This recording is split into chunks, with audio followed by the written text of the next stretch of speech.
WWE held its Night of Champions show in Riyadh yesterday, which was a very middle-of-the-road show. It had its fun moments, but it was not one of their stronger Saudi shows. Actually, wrestling-wise, I thought it was one of their worst shows all year.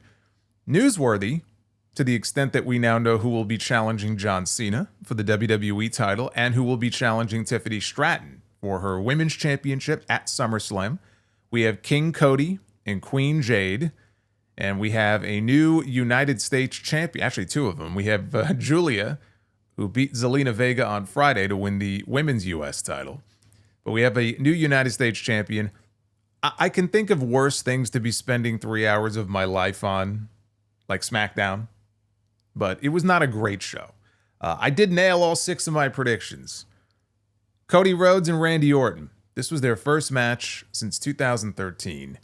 Best match on the show. And it wasn't even the best match that they could pull out. We have yet to see that.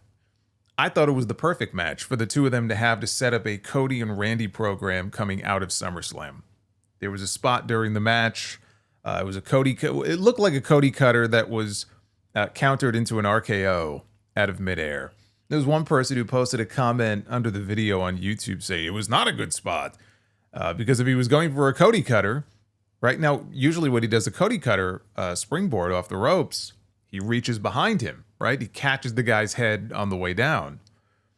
And this person said, well, if he was going for a Cody cutter, why did he turn, right? And feed into the RKO. And that's fair, but you can explain that by saying that he wasn't going for a Cody cutter. Maybe he was going for a disaster kick, and he got caught. See? There you go. I just blew your mind. He was going for the disaster kick, but when he spotted Randy sizing him up, he was so stunned he just froze in midair. It was still a great spot. They had a finish that was flat. It was kind of a flat finish. It did what it was supposed to do, which is plant the seeds of frustration for Randy Orton and show that Cody is willing to play dirty also if he has to, which he was not willing to do with John Cena at WrestleMania. And it cost him the championship. Because during the match, Randy Orton is the one, because really Randy was the one playing dirty. I mean, he's the one who introduced the steel chair into the ring. Referee took it away from him. While he was disposing of the chair, he went over to the corner and he pulled the top turnbuckle pad off. That was all Randy Orton, right? Cody didn't do any of that. All Cody did was take advantage of his misfortune. So it wasn't as if Cody was doing something underhanded. So I enjoyed the match. Now we know Cody Rhodes winning King of the Ring means he is going to challenge John Cena for the WWE Championship at SummerSlam. We're going to get the rematch from Night 2 of WrestleMania, which was a horrible main event. And some people are speculating and hoping maybe Cody Rhodes is going to go heel at SummerSlam. Maybe the play here is not Randy Orton going heel, but it's Cody Rhodes going heel. Or a double turn or something along those lines at SummerSlam. I personally don't think they're ready to turn Cody heel just yet. He will go heel. I don't think it's happening yet. I want to come back to this in a little bit, though, because I got an email from somebody last night that I think is worth sharing that ties into all this. So we're going to circle back around to this. And John Cena retained his WWE Championship in the main event against CM Punk. Not before Punk apologized to the fans in Saudi Arabia on Friday during their kickoff event. He knew he was going to get booed. They knew he was going to get booed. He did get booed. And then he apologized for his past comments, and it was like a switch got flipped. And instantly the fans cheered for him and started chanting his name. It was hilarious. One of the fans in the crowd was a man at the kickoff event, was a man named Muhammad, who asked Punk to apologize for his 2020 tweet where he told The Miz to go suck a blood money-covered dick in Saudi Arabia. Punk responded and said, this guy over here, he wants me to apologize for a mean tweet that I wrote 6 years ago. Hey, listen, legitimately, had nothing to do with Saudi Arabia, he said. I woke up and I was crabby and I wrote a mean tweet to The Miz. And I apologized to The Miz. And, sir, what's your name? Muhammad? Muhammad, I sincerely apologize to you. And I love Saudi Arabia. I'm not perfect by any means. Sometimes as human beings, we screw up. The beautiful thing is everything is a lesson learned, and now here I am, and you have invited me to your country, and I am grateful to be here. And he also found the kid who tried to get a photo with him the other day. This was also a thing on social media where it looked like he kind of shunned the kid aside, didn't sign for him, kept walking, or take a picture rather. And so he made it a point to get a photo with the kid as well. Now, WWE aired the footage of Punk apologizing in the arena, not on TV, but in the arena on Friday night in front of the live crowd in advance of his segment at the end of the show. So you can see why some people would look at this and go, okay, he did what he did because he was told to do so. And they wanted to make sure that he didn't get, booed out of Saudi Arabia. I will assume that it was genuine and he has changed his mind about how he feels about things, which people do in life, right? Sometimes they change their minds as they get older. Of course, that tweet to The Miz was not the only time that he talked about the Saudi shows. He was on a Barstool podcast, I think even before that, and said that he would never do a single one of those shows. But as I've said before, the minute he signed to come back to the company in 2023, he signed on to work the Saudi Arabia shows. Like, this should not come as any sort of real surprise. Whatever his real feelings are, I don't know. Okay, I can't get in the man's head. But he said what he felt he had to say. Good on him. If you think that makes him a hypocrite, because of comments he made in the past or because he once wore a trans pride t-shirt on Collision, you're certainly entitled to feel that way and call him a hypocrite. Me, I don't really concern myself one way or the other with whether CM Punk is a hypocrite or not. If he's being sincere or not, I don't really care. I will not lose any sleep over this. I don't care enough to get into a whole debate over it, as people were doing all week long on social media. I want nothing to do with it. I don't care. He did what he felt he had to do for the people that he now works for. Period. End of story. Now, as far as the match between him and Cena, these two have had some very memorable matches in the past, including one of my favorite all-time matches in WWE. That was a long time ago. It's 14 years ago. Punk's a lot older now. Cena's a lot older now. Cena's even older than Punk. This John Cena that we see in the ring now is not the John Cena that we saw in the ring several years ago. He is either physically limited now in some of the things that he can do, or he just is holding back because he doesn't want to get hurt. He's committed to this retirement run. He's not looking to get injured and fuck it all up. He's got movies to make, whatever it is. A lot of it depends on who he is in the ring with, as far as how good the match is going to be. Cena and Punk always had a certain magic together in the ring. There is still some of that magic there. This was not one of their best matches. I enjoyed it. I had fun enough with it. I didn't think it was a terrible match. I'll take this match that we had yesterday over the shit show that we had with him and Cody at WrestleMania. So it was fine. It will not go down as one of their best matches, like I said, and it'll be a very polarizing match because of all of the interference. Because we got to a point in the match where there was a ref bump. And Punk was calling for a referee. He didn't get a referee, but what he got was Seth Rollins and his crew of merry misfits. They come walking out, and he's outnumbered.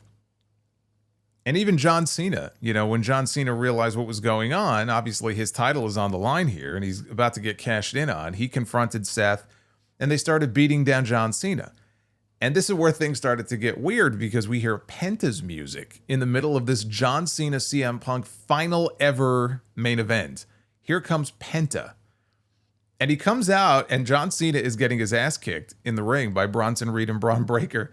And Penta is doing his Penta dance, his Penta strut, in no great rush to come out. Now, he wasn't coming out to save John Cena, but I love Penta so much. So he comes out, and Braun Breaker goes after him, and they fight, on the ramp, and Sami Zayn comes out, and they're fighting on the side of the stage now, and Penta does a stage dive out onto both of them, and it's just mass chaos. And you still got Rollins, who's trying to cash in his money in the bank. And he lays out CM Punk, hits him with the briefcase, gives him a stomp.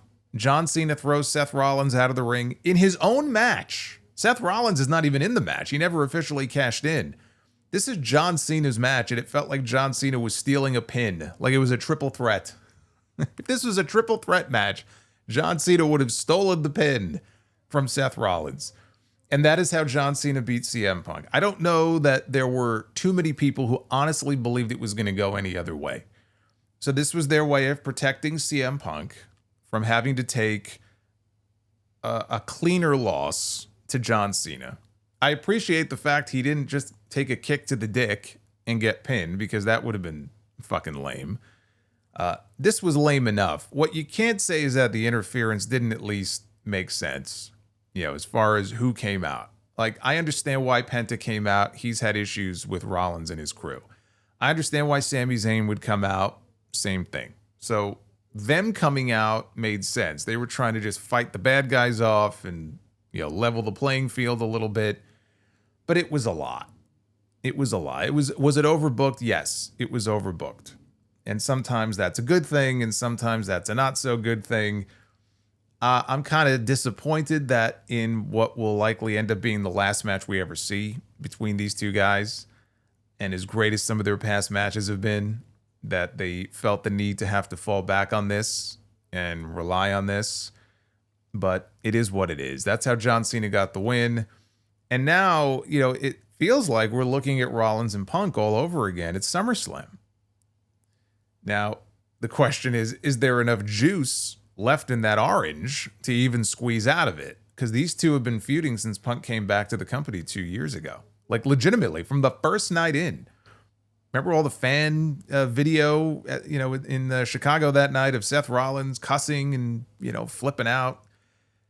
From the day that Punk came back to this company, these two men have been at each other's throats. And we've seen them in the ring several times now. We saw them in the ring in the very first Raw on Netflix at the beginning of the year. And we saw them in a cage at Madison Square Garden. We saw them in the main event on WrestleMania Night 1. And Punk has been, foiled recently by Seth's crew. That's how he got screwed out of Money in the Bank. And on and on and on it goes. And it's getting pretty old now. So is this what we're headed for at SummerSlam? Is the question. Now, there's also the issue of John Cena, and we had it in this match. Not the first time we've seen it, but a crisis of conscience. Cena had the championship belt, brought it into the ring, and then thought better of it. And he threw the belt away, and it almost cost him the match. So they're dropping little hints here of what we all know is coming, which is the repentance, right? The redemption arc for John Cena. It is coming. It probably is coming post SummerSlam, because as I sit here now, if you were to ask me, do I think John Cena loses that title at SummerSlam? Whether it's Cody, whether it's a cash-in, does he walk out of MetLife as the WWE champion? I would say no. And when that happens, that's when his second half officially kicks off. The second half being the babyface run that I think we all thought we were going to get this year. But changed when Triple H had to come up with this idea of, hey, why don't we do this with John Cena? Why don't we have John Cena go heel? Because The Rock is going to be in Toronto and Ari wants him there, and we have to come up with something big, and this is what they came up with. And John Cena himself did an interview recently and even said, like, so much of what they have him doing is constantly being changed, and they're constantly pivoting. And it just blows my mind, because in the final, you got John Cena back for one last year. That's a big deal. And the fact that they didn't have all this shit just mapped out in advance, like, okay, for this one guy, this is what we're going to do with him. We got him for one last year. Let's storyboard this shit. Let's come up with something, a proper ending, a proper send-off for one of our biggest stars of all time. And the whole thing from the start, or at least since Elimination Chamber, has really felt like they're just sort of winging it week to week. It just blows my mind. But I want to go back to what I was talking about earlier when I talked about Cody winning King of the Ring. So we know it's going to be Cody and John Cena at SummerSlam. I wanted to read this to you. This is a question that I got last night from someone as part of the mailbag, but I'm going to read it here because it ties into all this. And I actually think the way that they have laid this all out is quite great. This is from Antonio in Lisbon, Portugal. In your Night of Champions review, you discussed this talk of a Cody Cena double turn. Yeah, because somebody had asked me about it, so I was responding to it. A Cody and Cena double turn at SummerSlam.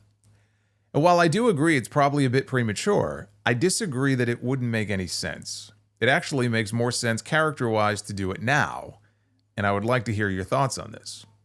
Cody was humiliated at WrestleMania.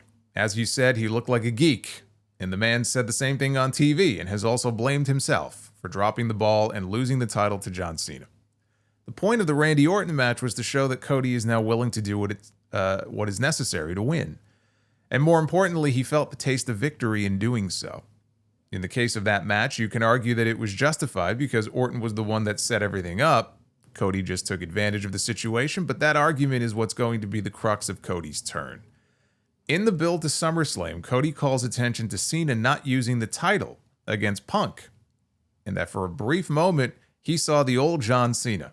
He now believes in what CM Punk said, that the title has corrupted him, and it's his mission to save WWE from Cena's tyranny, save John Cena from himself, and make up for the terrible mistake that he made at WrestleMania. Fast forward to SummerSlam, and after the usual ref bump, Cena grabs the belt, and just like with Punk, he's going to hit Cody, but he takes too long, and Cody gets up to his feet, and both men are in a standoff. Like with Punk, Cena has a crisis of conscience, and Cody tells Cena that he's better than this. Let's end this the right way. Cody and the crowd get to Cena, and he throws the belt away, and the crowd cheers, and as he turns to Cody, Cody low blows him, hits Crossroads, and pins him. And the show ends with Cody raising the belt with his foot on Cena's head, a mirror image of how Elimination Chamber ended. In Cody's head, he did nothing wrong. Like with Orton, he took advantage of an opening presented to him. He did what he was criticized for not doing at WrestleMania. And from there, you transition to a feud with a babyface Randy Orton, who expresses regret and shame over what he tried to do at Night of Champions, not because of what he became that night, but because of what it did to Cody, who was supposed to represent the very best of everyone in the company. And you solidify heel Cody with that feud. John Cena, on the other hand, gets into his redemption arc where he recognizes that he got corrupted by his obsession to win number 17, and in doing so, he created a monster in Cody Rhodes, and for that, he will never forgive himself. What do you think? I actually love that idea. I love that idea, and I love the way that you explained it, because it does lay it out in a way that makes all the sense in the world. You know, if you were going to turn Cody Rhodes heel, this honestly is the best way to do it. Cody got a lot of shit from a lot of people for the finish of that match at WrestleMania and how it made him look. And even if you kayfabe it and look at it from a storyline perspective, he still looked like a geek, right? Doing what he did or not doing what he, failed to do. And it's like he deserved to lose for it. And he got mocked and scorned for it. And so now he's come around to this idea that, you know what, I heard the critiques and I realized the mistake that I made. I lost the championship that meant so much to me. And he's just a completely different person now is what he's turned into. And John Cena, when he finally goes back to being a babyface, can look at it, and I like the idea of him having regret over what he's done. He feels complicit in Cody Rhodes now being who he is. This is going probably deeper than they may end up going. I think, again, as is usually the case when people come up with these theories, we may be giving this a little more thought than they end up giving it, but I love that kind of aspect of the story. And so it would make sense then that Cody would be the heel, Randy would be the babyface, and you do it that way. I really like that.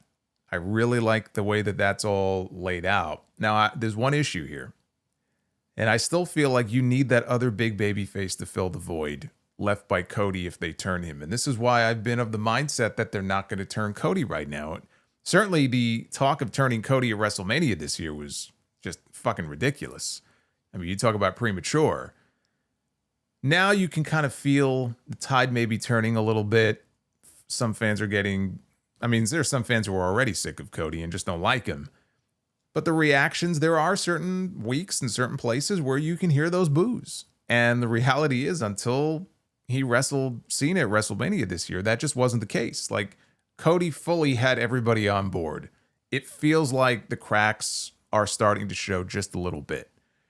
And so if they feel like the time is right and we're going to turn Cody heel, and I'm still not convinced of that, but if that's what they decide, he is still the biggest babyface in the company. I mean, you could say Punk, Cody and Punk, whatever, whoever you think is number one, 1A and 1B, right? Cody is still the top babyface in this company. If you're going to turn him heel or shades of gray, there has to be somebody lined up to help fill that void. It is a very big void that would be left by him going heel.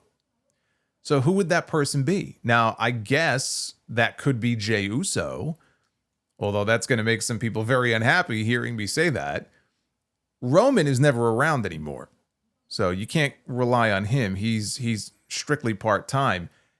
Cena, even if he goes babyface again, we know he's done at the end of the year, and he's not full-time. Then you have Punk. Randy Orton is not frankly, CM Punk is not the answer either, as like the top babyface face of the company. Randy Orton is not the answer. This feels like a real good time to elevate LA Knight to a spot like that, doesn't it? Because Braun Breaker and Jacob Fatu, those are going to be the guys in the future. But I'm thinking more in terms of the here and now. It's good that they have names like Uso and Punk that are super over, but it feels like a real good spot for Knight to help fill when he comes back and he goes after Rollins and his crew. The Seth Riders, as somebody dubbed them on the stream. I love that. On the stream last night. Rollins and the Seth Riders.